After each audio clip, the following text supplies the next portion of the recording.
Alam mo ba na pagkatapos ng isang buwan naming pag-aayuno ay nagdiriwang kami ng 3 araw. Pagkatapos naming magsala ng padyak, gumawa lang ako ng kape saka ginising ko na si Sakina, Saleha at Saipa para maligo. Andito na kami sa loob ng sasakyan at on the way sa Valenzuela Park para makapagsala ng Salatul Eid. At alam nyo ba kung ilan lahat kami dito sa loob ng sasakyan? Itong sasakyan ay 7-seater at kami lahat dito ay 14. Oh, you're so funny. At ipaparinig ko naman sa inyo kung gaano kami dito kaingay. Para sa doktora to kulay blue. Utoy, tingin ka dito. Kasi yung sa hospital, blue tsaka white lang.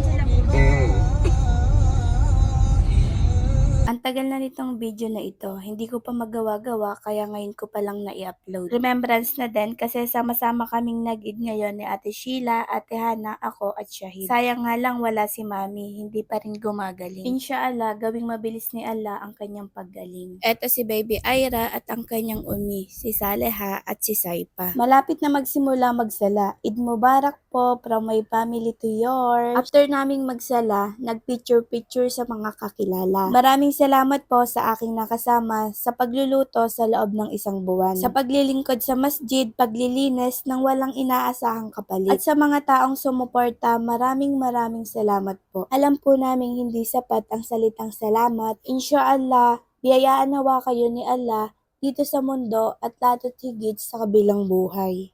Bago kami umuwi ng bahay ay nag-almusal muna kami. Pagdating namin sa bahay, binigyan ni Aye si Sakina, Saleha, Saipa nito. Hadiah naman ito galing kay Sis May para kay Mami, Ate Hana at sa akin. Syukran po, jazakallahu khairan po sa pag-imbita sa amin ng hapunan. Kasama nga pala namin dito ang brothers ng Ibn Abbas.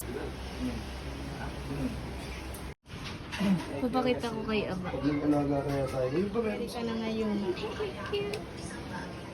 Kumain nga pala kami dito ni Shahid, natakam kami nung nakita namin itong sushi. Tig 10 pieces kami para hindi kami mabitin. Umorder na din kami nitong pansit. And itry ko na din itong soup na tofu. Ito ang drinks ko at ito naman ang kay Shahid. Umorder din pala ako ng takoyaki. Palagi ko nga pala ginagawa ito. Itry ang mga condiments. Thank you nga pala sa aking taga-video. Papunta kami sa Valenzuela para mag-swimming. Ito ang day 2 ng celebration namin ng Eid. Sabi ni Saipa, tingnan ko daw siya at marunong na daw siya mag-swim. Aba, ang galing mo!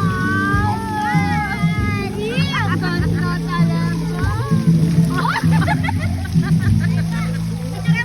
Dito nga pala ito sa Marco Pool and Event Place. Casimiro Street, Valenzuela City. Wala silang gas stove pero may ihawan. Merong isang malaking pool at malawak ang lugar nila. Last year, pagkatapos ng Eid, nag-outing din kami together with family Kilalan. Mas marami kami last year compare ngayon pero mas matagal kaming nagsama-sama ngayon. At feeling ko, mas marami kaming dalang food ngayon dahil super busog ko. Oh, you're so funny. Ang Eid ay araw ng pagsasaya. Ito sa punto na ang pagsasaya dito ay may reward. Kaya't maganda magtipon-tipon ang kamag-anakan at magsaya't kumain. Gayunpaman ay huwag maging dahilan ito na maging araw ng pagsuway at paglabag. Naway gabayan ni Allah ang ating puso at ang Eid na ito ay magdulot ng halal na pagsasaya dahil sa tagumpay ng ating ayuno at qiyam sa buwan ng Ramadan.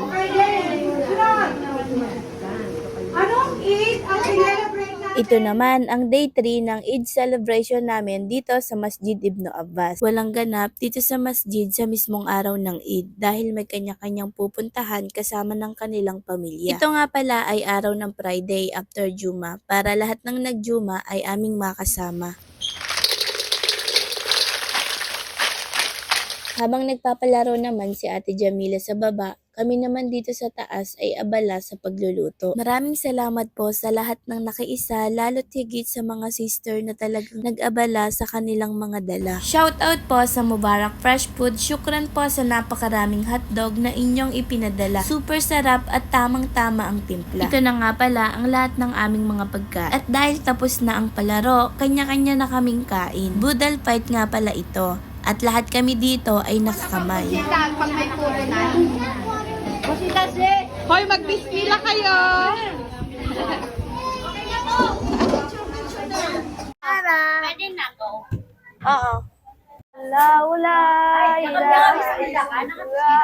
kayo la takhuduhu sinatu wala nau له ما في السماوات والأرض من ذا الذي يوسوس في صدورهم إلا بإذنه يعلم ما بين أيديهم وما خلفهم ولا يحيطون بشيء من علمه إلا بما شاء وسع كرسيه السماوات والأرض من ذا الذي يوسوس في صدورهم إلا بما شاء وسع كرسيه السماوات والأرض ولا نهوده حفظهما وهو العزيز العليم